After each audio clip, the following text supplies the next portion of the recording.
Okay, I'm here. Are you guys here? Can you hear me? Oh, can we move the donate thing down, maybe?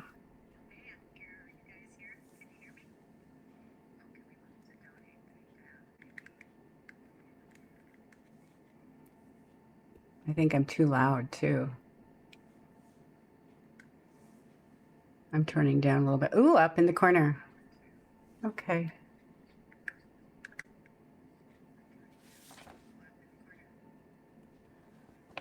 All right, we have no monkeys now. But that's okay. We'll get them back. I know you're busy, Logan. It's okay. I will start talking. Welcome, you guys. I'll introduce myself in case anyone's new. Are there new people?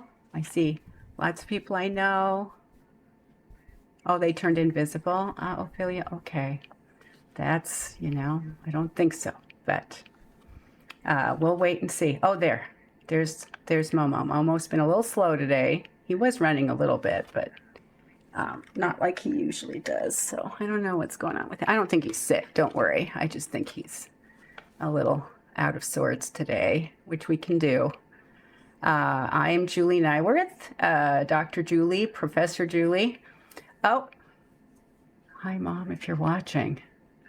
Oh, this is somebody else's mom, right? Because Izzy was supposed to be here, but I didn't see her. But I bet she's here somewhere. Yeah, so I'm Professor Julie, and I have a PhD in comparative cognition, and I had a troop of cotton-top tamarins for a very long time. Tamarins are very closely related to the marmosets. They're both New World monkeys. They're both on the same tree, in the primate tree evolutionarily. There's Momo upside down, kind of. I love how he just drops now at different spots. He just, with all fours. That's kind of new, that jumping. Oh, that's okay, Yasmin, I get it. Oh, happy birthday, X Crazy Life, too. We have to say happy birthday. I know he's doing acrobatic moves. That's true. I also worked with old world monkeys, with rhesus monkeys for a while when I was a postdoc. They're the very large, long canine teeth monkeys, and I got along with them, but it was hard. And then I've worked with pigeons and other birds. I've worked with rats and mice, cats and dogs, octopus, ants. It's been a lot. So, and when my last tamarin died, I had the tamarins for 26 years here in my lab, and I was also their caretaker. Then I donated a lot of stuff to Alveus because the marmosets are very similar, as I said before, and that's sort of how we started this relationship. Also, Izzy, my child, they recommended Alveus as the place for me to send some stuff, which I'm so happy they did because it's all worked out really well. I recently learned about the chimpanzee wars. Yes, they can be very violent, unfortunately, and there can be like serial killer kind of chimps. If you look into it, there's like a roving chimp that'll go from family to family and take somebody out. So it's kind of creepy, but we have that in our species as well. So, which we don't have to talk about too much, right? It's just, there's all sorts. All right, so what are we talking about today? Oh, there's Izzy. Okay. Hi, Izzy. Yay. So we're going to watch these guys, and I want to answer your questions. And we've got a very close-up view of Momo. I guess this would be a great time to look at. Oh, well, no. They are, New World monkeys are, move more like four-legged animals, like a mammal type. They have a primate brain, and they evolved within the primates, and they're very bright, but they have claws instead of nails. So they branched off the primate tree a little bit earlier than old world monkeys that all have nails, and apes that all have nails. Not that nails are that great. Claws are pretty good, and they have tails. Most New World monkeys don't have prehensile tails. Wow, look at that. There's a Momo description right in front of Momo. It's just for balance, just like birds have tails for balance. And I guess because of flying, I'm sure it helps too, but these guys don't fly. So they're just using it for balance. Now Momo's using it to cuddle with. It's a little curly cuddly thing. And they do have great vocalizations. They have great hearing. They have great vision.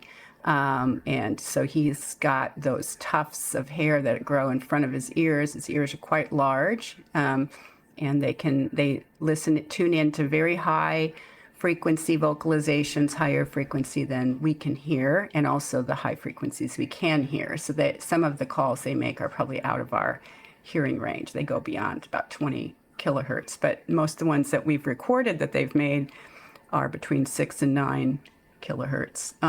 And we can talk about that today too if you want. Aren't big toes for balance too on people? Yes. Yes, their toes are probably longer. I mean, as we evolved, the back paws became more differentiated than the front. And so our toes are kind of shorter than our fingers usually. And these guys, I would guess they're about the same length if you compared them. So, yeah. So what we had talked about last time was the illegal pet trade, and we were trying to I was trying to describe what people are like who buy pets on that, in that way, that it has changed. I guess that's the point, that more recently, when we survey people who are looking for exotic pets, they are more likely to avoid trying to buy a pet, an animal that is an endangered species animal, and they also don't want to buy them if they're illegal, usually. And so those are not the rare animals that they're looking for anymore, which is a good sign. They will buy. Oh, I hope he hit play, Momo. You can do it. I know Appa did the other day. They will buy exotic pets if they're looking for them when they're captive bred, meaning they're not wild, and they don't want wild ones. So they're trying to avoid taking animals out of the wild, and also taking animals that are critically endangered, and also buying animals illegally. So I think those are good moves in the right direction. They don't eliminate that trade completely. So I think the other, I don't know what he's doing, chewing on the frame, I think. That's what we're doing. So that's got to be fun. Maybe it's made out of pine and it's soft, and he's got few teeth, so that's something he can chew on. Oh, I see he's got holes going there. Okay. Marm camping. So I think focusing on that captive breeding aspect, which is what they're comfortable with, I don't know that we should be. And so I thought we could talk about development and whether all these animals need that time, early development with their own species, and how they profit from that, right? So if you do captive breeding, and I know that we're going to be doing captive breeding a little bit with the wolves. We're not going to be doing captive rearing. I think the rearing is happening in families. And so you allow the animals to stay wild that way, even if you're doing captive breeding. Wow, we're doing very slow climbs down the tree. And we're on focusing on Momo. That's good. I don't know where Appa went. They don't know. They haven't been hanging out real close together today, so we might have trouble getting both of them in frame ever. But we can track one for a while and then try to see the other one. Oh, no. Yeah, I know, Logan. It's going to be hard. Appa likes to try to hide. This has been Appa's favorite thing recently, is to try to go in the bamboo and to try to find, he hasn't actually gone in these bubbles yet. As far as I can tell, you can tell me if you've seen him do it. He's been sitting on all of them, and he goes behind them, and he's interested in them, but he hasn't gone inside. So this is much better than it was before. Ooh, we're doing something, because there's confetti, and I missed it. There's a treasure train unlocked. Okay, that's fantastic. Are we donating money right now? Okay, good. Thank you if you're doing that. If you're not, that's okay too. We can just sit here. So there he is, peeking through the bamboo. I figured they would like more hidey spots. It's one of the things I was working on since I started working with them, and I've been sending hides, as you guys know, different styles, and these were not their favorites when in the old hangout place, but I think in the corner here they're going to become their favorites, because these are really good at hiding. So we're back to, I was describing development, and I think the reason people don't think it's important for animals to have to develop with their own kind is we have this idea that animals that are different than humans have sort of genetic wiring to do everything, that a lot of their behaviors are instinctive and that they don't need to learn from their kind, and that's really not true. It used to be sold, maybe 20, 30 years ago, biologists would love to talk about fixed action patterns. Oh, there's a lot of gifting of subs. Thank you, Cami. That's great. But, it turns out when you really look into it, and we have been over the last 20 years, almost all of those behaviors are modified by experience as well. There's very little that we just acquire genetically and can do. So there's a few species of songbirds that you've probably heard this story that can learn to emit their vocal calls completely without being around their kind. There's Momo sitting on a shelf now. Yes, and we can start commenting if they interact with each other too. But if you have questions about them, I'll address those. There's only a few species of songbirds that don't profit from some experience with other birds of their kind. In terms of developing their vocal range. I mean, there's like antbirds that are from South America, and these are not great studies. I would not recommend this, but they take them away and put them in like auditory isolation as babies, see if they can develop their own song and see if it sounds like an adult song. And it does. It's just when you try it out socially with other birds, it's not a great demonstration of the song. They don't know when to use it. It's usually when you record it, it looks kind of raspy. It doesn't have the exact same shape in most songbirds, and so they need that use with others as they develop to know when to use it and how to use it. I'm just trying to see if I'm missing questions. Yeah, oh, people are answering questions for me. Thank you. There was one about a tail. Yeah, apes don't have tails. And Old World monkeys, some of them have tails, some of them don't. And New World monkeys, all of them have tails. And there's a few New World monkeys that have prehensile tails, so they can grip things. They're the bigger ones, like woolly monkeys and spider monkeys. So for our species, the fixed action pattern is supposed to be a defensive behavior. So that you either freeze or flee or fight. You've probably heard that before if you took an intro class in psychology, they told you that. And that's true. And we all have a kind of natural reaction. Like I learned when I was in college, somebody scared me. They tried to get into my dorm room, and I learned that the first reaction I had was freezing, which is not because I thought I got to run because he actually got in. Nothing happened, and I don't want to trigger anybody, but he got in, so I was going to run. That was what was in my head, and I couldn't. And then I could. I told myself, get the heck out of here. But at first it was freezing. And so and those are all wired in how you react to fear. Okay, we have him eating snacks. That's good. Snacks. And even those can be modified. So like I just said, I was freezing, and then I told myself, you can't freeze. I did try to yell. I couldn't get a yell out, and then I ran, and I was able to run. And I've been practicing since then, and I can run. So I learned to overcome the freezing one, which means it's flexible. It's not fixed. And so there's all of these things. Yes, this is Dr. Julie. A lot of these fixed action, I shouldn't say all. I'm sure there are a few that are just hardwired and there's nothing you can do about it, but a lot of them are malleable with experience. So if you relate that back to animals and how we're breeding animals and raising them, if you take a baby animal away from its family and you're raising it to sell it, it's missing all of those opportunities, and it will not be, it will be a somewhat maladaptive version of its species. It's one of the reasons why a lot of times they can't be released. Everyone's always disappointed when we talk about the animals here not being able to be released. Well, it's usually the case that they did not learn how to be themselves, right? They don't know how to find food. They don't know how to defend themselves. They don't know how to read signals from other creatures of their kind. And that's, even though some of that can be trained in, it's hard, and you're risking their lives, basically just letting them free when they don't even know how to find food or anything, right? So it's really important, I think, to have those developmental experiences.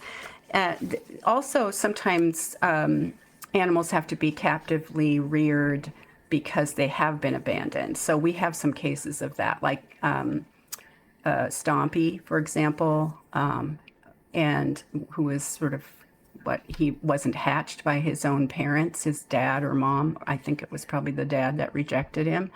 And Winnie was not raised around her own kind. Yeah.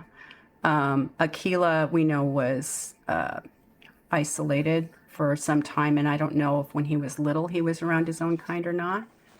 Yeah, Stompy thinks he's a horse. Stompy has, I know there's a lot of making fun of Stompy, but I'm glad he's alive, and he wouldn't be if it wasn't for Maya taking him in, and they did the right thing. This is all the work you got to do. So if you're going to raise an animal by itself, it's not going to have the signals for social interaction and stuff, right?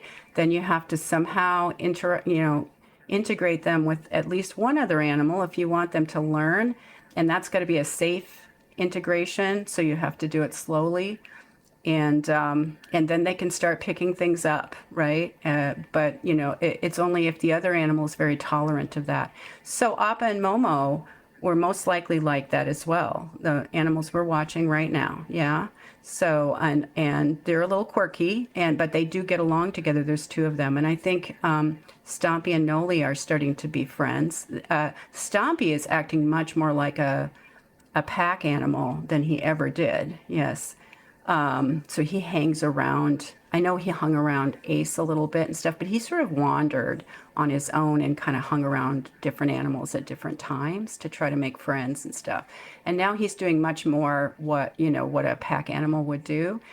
They're normally found near each other. Like you find Stompy, you find Noli now. It's pretty easy on the cameras, right? Stompy ain't a horse. Well, don't tell him. I think it's okay for him to, imagine that that's part of his family, because it really is. He knew Ace for a long time. So, and he's doing better. He's doing a lot better, but it's a lot. So when these pet breeders are taking these animals and breeding them and taking them away when they're young to try to make them tolerant of humans and raise them with humans and then sell them, it's virtually impossible to reverse all of that when they're adults, right? I think Fen and Reed are like that. Yeah, they were not raised with a family of foxes and are missing cues. It's great that they can get along. The crows were human raised, and they don't know how to find food and things. I have a dumb question. Okay, Posh, you got to ask your dumb question or I can't answer it. Yeah. So Momo and Appa did know each other before, but I think Appa was taken from his family when he was little. And I think Momo tried. And we'll talk about their relationship in a second here, because we're going to be watching them. Now he's in the hut. It's crazy how much of that I see online in the comment. Okay, I'm saying they want an exotic. I know, yeah. Do you think Siren could think she's a human since she doesn't seem to like other parrots? I don't know Siren and Mia's backstories very well, but they obviously they're different kinds of parrots as well, and they may not regard each other as the same kind of animal. So it's almost like Stompy with Ace. I mean, if you think about it, it doesn't mean just because we know they're parrots, it doesn't mean that they think they should hang. And I think they both can be a little aggressive towards each other. I think they test each other. Like they're like, am I, are you going to stay out of my way or not? I see that in their bird behavior. So the kind of spreading of the wings and lowering your front face and spreading your tail feathers. And that's the beginning of don't mess with me, and every once in a while they do that with each other. Today, they were really close and they were doing really well. And I think Siren probably misses Mia because Mia's been separated from her for quite a while. So she's going, yay, and she's being very tolerant of it. So, and Mia can be a little aggressive too. I love when Momo walks super deliberately and carefully. He's such a cautious guy. Yeah, I like it too. I just worry. I have seen him run today, but if he does that all day, you kind of wonder if he is feeling under the weather or something. So we have to be careful when we're watching for that. I can answer this for cats because I teach both of mine. Uh-oh, I missed it. I got to scroll. Sorry. Cats in the wild get most of their water intake from the... Oh, yes, that's true. About cats. They have to, people think they drink water, but they get most of their moisture from their food. And that's why you have to watch out how you're feeding them. If you're feeding them dry kibble, it's not, they may be missing. They may be dehydrated, so you have to watch out. Would the marms ever need to have their nails trimmed, or is that not an issue? I didn't do it with the tamarins. And I didn't do it with my pigeons, the claws either. They do have veins that run down the claws. So when you clip the claws, there'll be some bleeding, like what happens with dogs sometimes. Also, you have to handle them to clip. And I think they try to avoid really holding on to these animals. I know that they put them in carriers to take them to the vet and things like that. And sometimes the Appa will sit on them, but you're grabbing them around underneath their arms, basically around their stomach to hold them.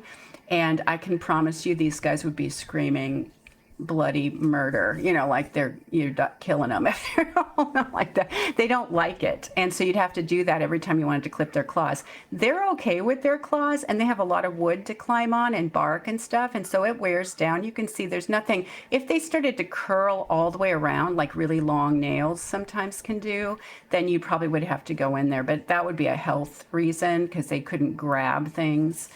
And so I see, I don't see anything wrong with their claws right now. So I would not, and I wouldn't regularly trim them. They can just kind of go. As long as they have a lot of wood, it usually, they wear them down. Let's see. Do you have any other questions that you want to ask me before we get into... What I did was I tried to get some videos of maybe they'll wrestle. They haven't been wrestling much inside these domes. And but they were wrestling over by the corner where Appa likes to go. That they hang over there upside down sometimes and wrestle a little bit. So I think maybe with the 2 holes, I think the 2 holes are great, but they're doing less wrestling in there because they could maybe knock each other out. I don't know. Did you see Momo checking out Appa's teeth? Yeah, that's one of the clips I had queued up to show. So I was going to try to use some clips as a way for us to look together. I was waiting on that because I don't want to block out real behavior here because that's what we want to watch too. We've been watching them. They've been moving around. They've been not together most of the time. That's what I've been seeing. And they've been taking snacks and climbing and stuff. So we haven't been able to see much interaction with them, which is just their choice. I don't, it's fine.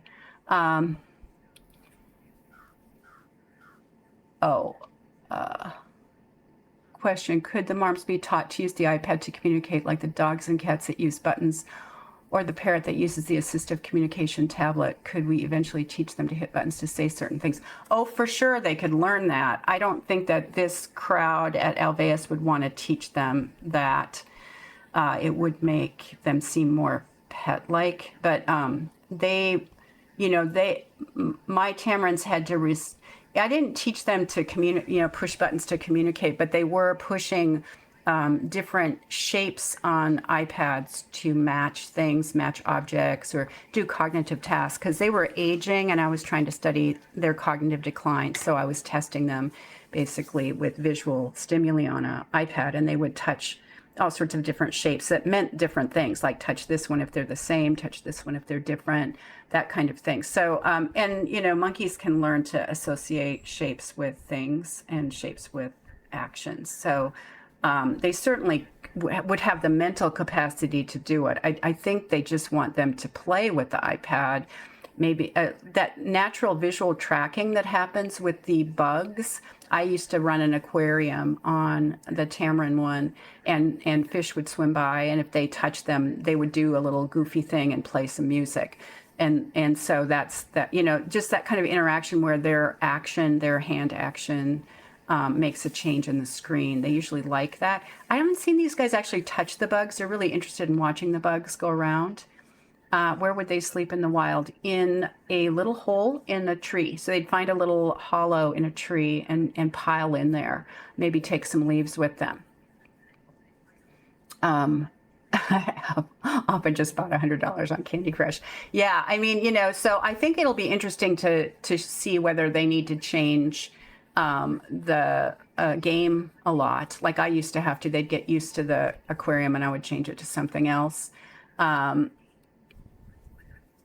Do you think they would enjoy the baby sensory videos with the fruit? I don't know exactly what that is, but the aquarium videos and the other videos I used on the or on the iPad were baby apps. So they were for young babies, and they loved those. So I don't know.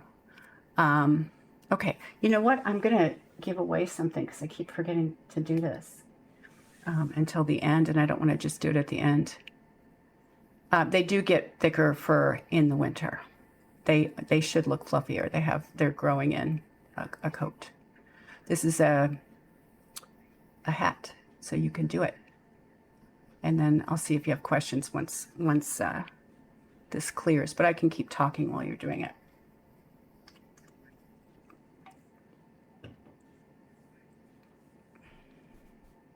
Oh, he's looking in the mirror. Appa is, I think. He's now playing with something. I don't know. Now he's looking in the mirror. See, there's a little mirror back there. And oh, he's messing with the, or maybe he's distracted because that's blowing in the wind, that blanket that's hanging there. Now he's looking in the mirror again.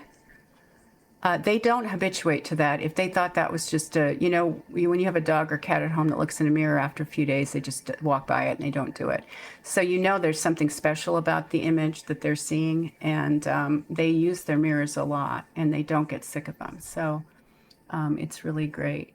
Did we finish the giveaway? Yay. Jenna Moose got a hat. Woot. Okay. Yeah, I have a couple more things that I'll give away. Just wait a little bit. I know, see, Momo's in the thing. Momo's in the thing. He's making me crazy today. Oh, Momo, what's wrong, little guy? Sticking his tongue out. Maybe, I mean, it's not that cold. It's 77, so he can't be cold. He has been moving around. He just seems like a little low energy for a monkey. And this place, by the way, now that we've got the new enclosure, it's amazing, right? Because they don't take naps. Maybe he's exhausted. They don't take naps like they did before. I think you'll agree. Maybe you've seen them. Like today, I haven't seen them take a nap. I haven't watched constantly, but I watched this morning. I watched at lunch. We're watching now. And maybe he's trying to relax now. Maybe that's what this is about. But he doesn't do the lemonade stand. There's not a lot of just sitting. You know, they're really exploring the whole thing. So the sticking the tongue out is just a familial thing. So he might see his reflection a little bit there too. And he's only sticking it out a little bit. So that may just be what he does. He often, you know, will stick the very tip of his tongue out sometimes. I think he has trouble managing that without his teeth there. So don't worry about that. That's a normal thing. Momo does that like 1,000 times a day. So that doesn't mean he's sick. And his eyes are bright. And when I have seen him run today. He has run through the place a couple of times, and he has hung upside down. He's just been walking mostly slow, and he's been mostly sitting inside things, like inside the hut, inside dome, so if, this is how I would, if I was, coding their behavior, I'd just watch for stuff like this and go, okay, well, let's see what happens tomorrow. You'd watch his diet and things like that, make sure he's eating. But he looks okay. Like he's looking out, this morning he was looking a little dazed and confused when he sat in the dome when he woke up. So I was a little worried about that. Okay, maybe he does. I don't know. That when I lived in Texas for 1 year when I was a postdoc, and I'll tell you, when the barometric pressure changed, I could feel it in my forehead. I used to get sinus headaches. So it is, when the weather's changing, sometimes you can feel that. Yes. I guess he does look a little like the Predator in the movie Predator. He has a very different face than Appa. Appa's got really big eyes. Appa's, that's why the common marmoset's being sold more than this guy. I just find it kind of more mature face. He also is older, but he would always have this size of eye. And so he's got a little bit smaller eyes than Appa. And then he has some gray going on. He's got that forehead area that's kind of losing hair. Do you think the marms know it's them in their reflection? I've been trying to figure that out. I mean, you just go slow with behavior to try to figure that out with an animal. I've done that with lots of different animals. And if they use it in different ways, like, first of all, if they don't habituate to it, because they would habituate to a picture of a monkey if you hung it on the wall. So if they still are interested, there's something special about it. Thank you, Logan, for moving into there. We'll see what he's going to do in there.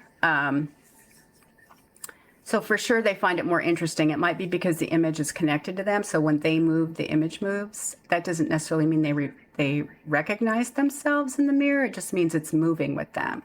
Lots of times, maybe when you were a kid, you used to do that in front of a mirror, like at a shopping mall or something. There's something fun about that. So they could stare more because of that, and that's not recognizing themselves. Momo actually moved. Oh my gosh. Appa! This used to drive me crazy. My monkeys would do this too. They just hang by like one paw. And I'm like, oh my God, because I just get nervous immediately. But they're fine, of course. They can hang by one paw. They can't hang by their tail. Yeah, that was good, Logan. Thank you.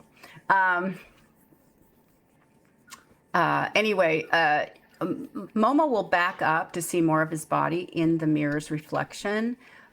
They do different things depending upon the size of the mirror, so they will look at different things. So I think they're starting to understand the reflective properties of the mirror, and they're using them to see different parts of their body. They're moving it back and forward to see more of their body or less of their body. They haven't done things like open their mouth to see their teeth yet. My monkeys started doing that. They would stick their tongue out and open their mouth to see inside of it. Then you kind of know it's them, right? The red spot test with them, I mean, you just have to, oh, great. That's something that, because they have to turn the little lid on that. That's a really good it's a simple one, which they sometimes need. Sometimes it's a little too complicated. Oh, you can't turn it because it's slammed up against the wall. Come on, Appa, you can do it. Figure it out. Yeah, it's kind of hard when it can't move both ways. But they'll figure it out because it's pushed up there. Yeah, so the problem with the red spot test is they have to touch their head while looking in the mirror. And if you think they don't touch their own head very often, like if you watch them all day one day to see how often do you touch your head, and the answer is never, then to expect them to do that with a red spot is odd. Like you would expect it to be very low frequency anyway. So it's not going to be a great test with animals that don't self-groom very often because you could see failure, and it doesn't mean they don't know that's their face, So that's why we use other behaviors rather than just the mark test to test this kind of thing. Why does Appa take the food from Momo's mouth? That's lovely. So, or just let Momo do it. That's part of a parental thing. So I wanted to show that anyway. So why don't we, if you can, Logan, if you're listening, there's two about them feeding that way. Amanda moved it. Thank you, Amanda. I'm sorry. That say Appa and Momo share hand-to-mouth feeding is one of them. if you can see that. If not, I can post it. If you can't see them, I don't know if you can see them. And the other one is Appa takes Momo's food from his mouth. So these are pre-recorded. Look at the ants, man. Get that sweet potato out of there before there's an ant. Okay, good, nice. Oh, you can do it. Look at you. That's great. Yeah, if you can play that. So this is an example of food sharing, which you just kind of saw because Appa took it right out of his mouth. Can you play it or it doesn't play? Is it stuck? Or do you want me to play it? I don't think I can play it. Oops, it's gone. Okay. Oh, that's no problem. We can also just post the links because these guys can click on the links and maybe they'll do it again. We'll see. So a younger monkey will be allowed to take food from its mom or dad. And the mom or dad would just hold it, almost like Appa's holding it right now. And it's called passive food sharing. So the younger one would just eat out of the other one's hand. And Momo won't do it to Appa because Momo is the dad.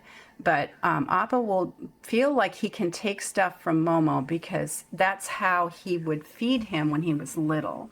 And in fact, the adult will let the juvenile eat right out of their mouth, like they'll chew it. I know this is a problem, Logan. If it becomes too much, I don't think we need it because we had to do this many times to figure it out before. I'm sorry you had this at the last minute. And so there's a really great clip. I can just put the link up of this one, but I know you guys have seen it of them eating right out of their mouth because I'm going to copy it and paste it in the link. Sorry, slow here. I think if you want to click that, in addition to watching, make sure that it works. Yes, that's the one I wanted. So if you watch that, you'll see, oh my gosh.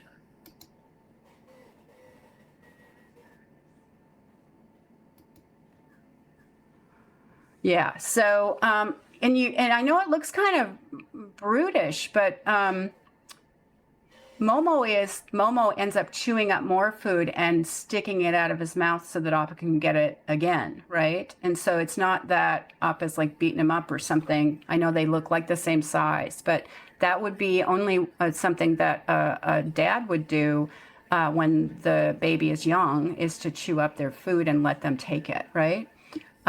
So that's a demonstration of their relationship. I had other clips. I'll just put another one up because it's so cute.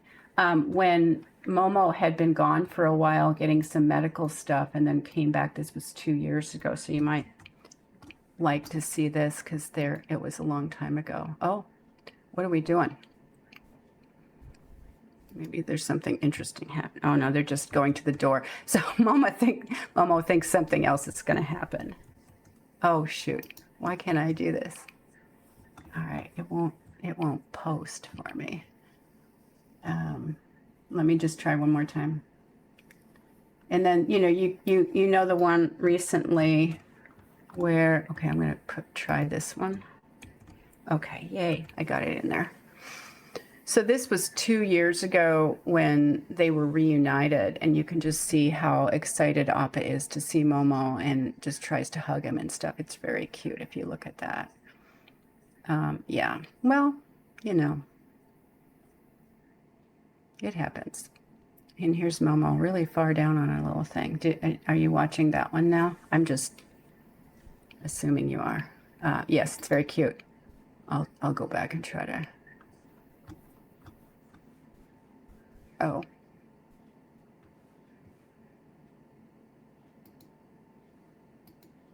That didn't work. Okay, did you see it? I couldn't see it now. That was weird. Oh, that's sad. Looks like a Pac-Man ghost. Clip is no longer available. Okay. Yes. So I just, if you question like, well, what kind of relationship do they have, given they were probably raised apart and alone for some short time and united as a pair to be sold, that they have developed a kind of a dad-kid relationship, and it's a very good one. And they show affection towards each other. They feed each other. There's somewhere, wow, okay, we're focusing. There, okay. Yes, okay, so if you're sad, I'm going to show you. So sometimes Momo corrects Appa. And so I'm going to show this one. This happened in June of 2025.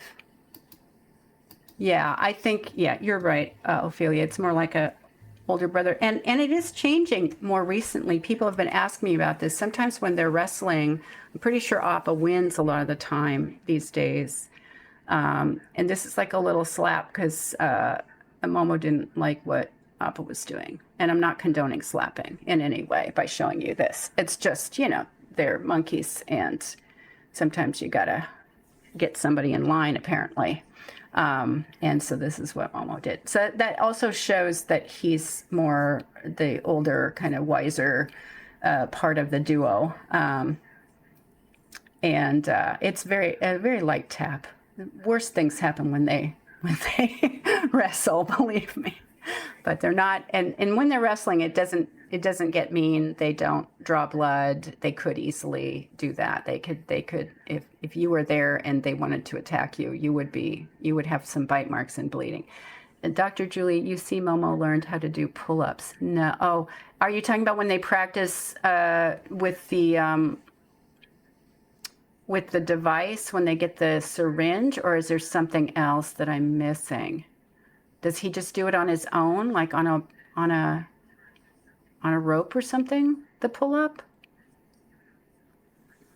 Yeah, so Momo is really more interested, I think, in the tablet than Appa, too. I mean, he goes over here a lot and looks at it. I know he hasn't touched it much. Yeah, the syringe thing, that's very cute. It does make them stretch their bodies out too, so it's a really nice device for an exam, because you would want to be able to feel their abdomen and stuff. That might be where the problem is, and so you have to kind of pat them down a little bit and see if there's anything hard or weird going on. Okay, so I'm going to do another prize because it's getting late, and I don't want to forget. This is another hat. And then I have a mug at the end.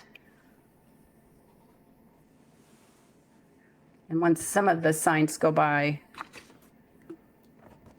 I'll see if you have questions.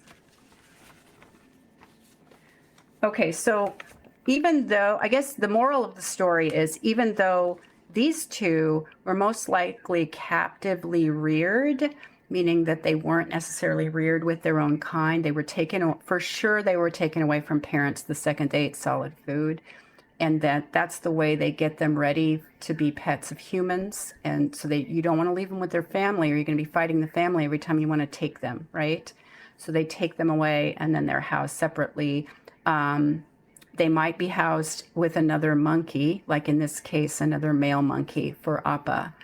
So he may have had Momo. I know Momo was by himself for a while, so because I was told that before he was placed with Appa. So he had less familial development, and he wasn't related to Appa. So, he did this earlier today. Did like little somersaults over by the iPad. So that was something. He likes to do that on this surface. Oh, now he's chewing it. I don't know what's bringing this behavior. It's interesting. Okay, and did we win something? I'm assuming because of the clapping. Or are we just clapping for Momo's somersault? He also laid out on that. He just loves this little bench up here. Oh, you just realized there was audio? Okay, I'm sorry. I guess what I was saying is the moral of the story is, even though they were separated from their kind. They have learned to interact, and they've learned a lot of social things from experience. They've learned each other's calls. They can call each other's names. They use communication quite well.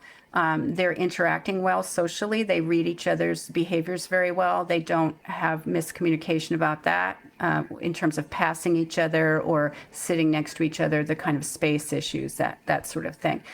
Now, if you take someone like Stompy or Winnie, who are both raised without their kind anywhere near them, right?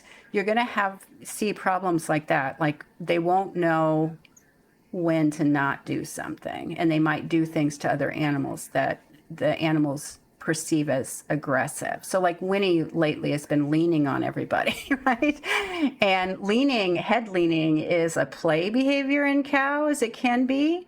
It can also be a kind of give me space kind of a thing, almost like a dolphin will kind of ram you a little bit or push you. That's like you need to back off. And so from the receiving end of those leans, I don't think that a lot of the pasture animals know what it means. She also used it on Stompy to try to get him out of the way. And it can be used defensively that way. And so she's using it a lot, and it's not always interpreted well. And, she just never learned when to do it and when not to. Maybe it was cute when she was little. She'd headbutt people, and that was funny or something, or push into you. I think she does enjoy it, too. There's something about the stimulation of pushing her head into things that she likes, because she does it sometimes just to nothing. See, he's in bed now. This is crazy. He's tired. He ate a little bit. That was good. So she, so this is what happens. Again, Winnie needed to be raised the way she was. We wouldn't want her to be slaughtered for food. I'm very happy that she ended up at Alveus, and she's had a pretty good life, and she's had toys and things. But you can see some of the behaviors are peculiar for her species. And, and with Stompy, he had the same kind of thing. He didn't know what to do. And he was perceived as aggressive by a lot of people and animals. He gets in your face a little bit. And I find Stompy just a very interesting. He's very motivated to get close to people and to kind of get a sense of them. And he looks right in your eyes. It definitely triggers a kind of defensive reaction, because he stares right at you and he's big. So you're going to get a little nervous. And I think that happens with other animals, that he does that too as well. He doesn't really get personal space that much, and he stares a lot. I think it's helping him a lot to be with Noli. He's learning, she's very practical about everything. She just is an emu. She's like, we're eating now. I'm eating whatever you're giving me. Now we're walking, she's that kind of, and you're coming with me.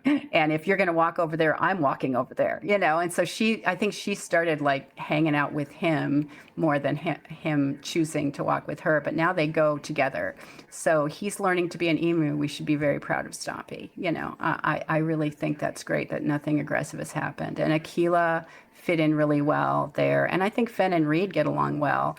Reed is definitely less interested in humans, and I think that's good. I guess the other thing that, the other reason I wanted to mention this, one thing is when you hear people say, well, I'd buy a captively bred or captively reared animal, tell them, that's not great. It's ruining these animals. They can't be released anywhere. They're never going to be the kind of animal they should be as their species.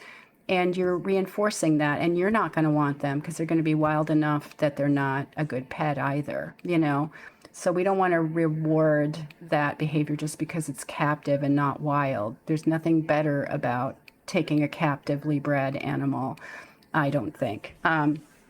And speaking of that, the other way this is relevant is the Alveus is going to start breeding wolves for the purpose of releasing them. So you definitely don't want a lot of rearing help from humans, right? And so that's why they've been talking about, maybe you won't see them very much. They definitely will want the parents to raise the offspring, right? And they don't want them to like humans. This is all to prepare them to be able to be released, which we can't do with these guys because they really don't even necessarily know everything they should know about another one of their kind, let alone the wild, right? So, it's going to have to be different than it is your interactions with those wolves than these guys. There'll always be these guys, and you can see them up close and personal, like we're doing right now with Momo sneaking around wood and stuff. But if you're trying to prep animals to be released so that you can improve or increase the population, improve their standing so that they won't go extinct, there's a lot you have to do to keep us out of it, right? We can't be around. They don't like us. In fact, when I had my tamarins, I was kind of hoping that some of them could go to the wild, believe it or not, and none of them ever did because I couldn't convince the preserve for tamarins to take them from the lab. But so I didn't have people touch them at all. I think it's fine if people touch Appa. I'm not criticizing that because Appa's not going to ever go anywhere.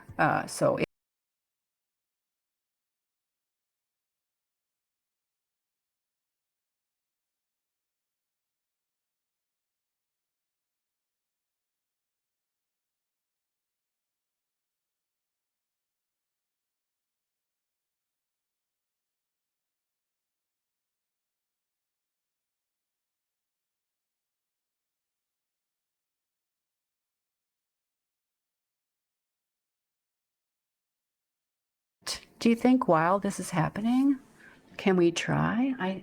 I will try and see if we can do one. Where's the other one? There. Okay. Oops. There he is back. Yay. Okay, I'm doing the last one, and if it goes, it's the, okay, it should have gone. Yeah. Did it go? Okay. Yeah, it's the Finn and Reed mug. I don't have that one. I have to get that one. I think that would be fun. I love those guys.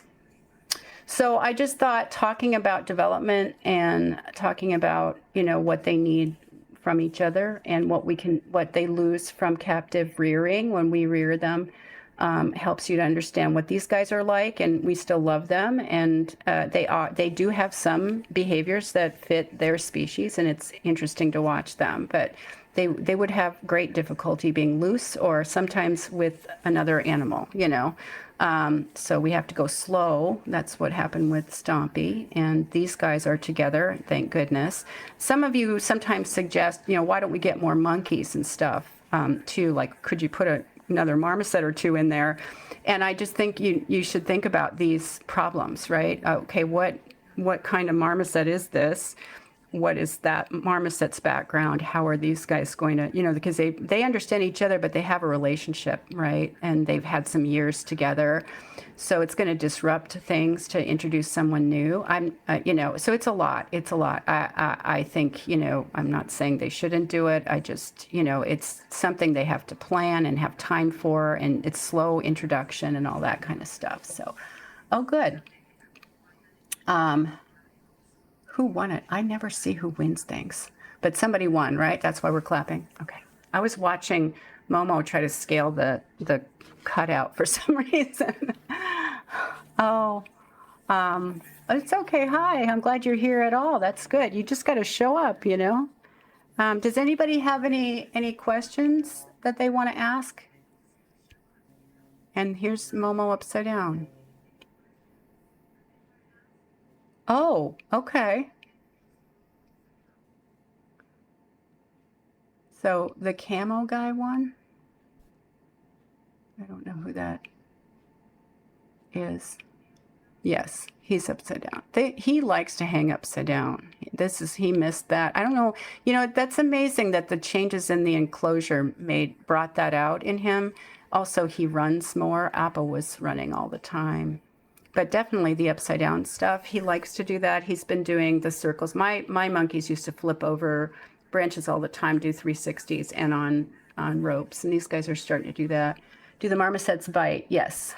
How much human contact do they get? Humans come in there and give them food. Appa, because he acts more like a baby, will lay down in kind of a lordosis position, which is a flat tummy, to let people pet him. Momo does not do that. He always goes up pretty high when people come in. Appa usually goes up high at first. So they don't want to really be close to people that much. They will jump on people they know, like Kayla.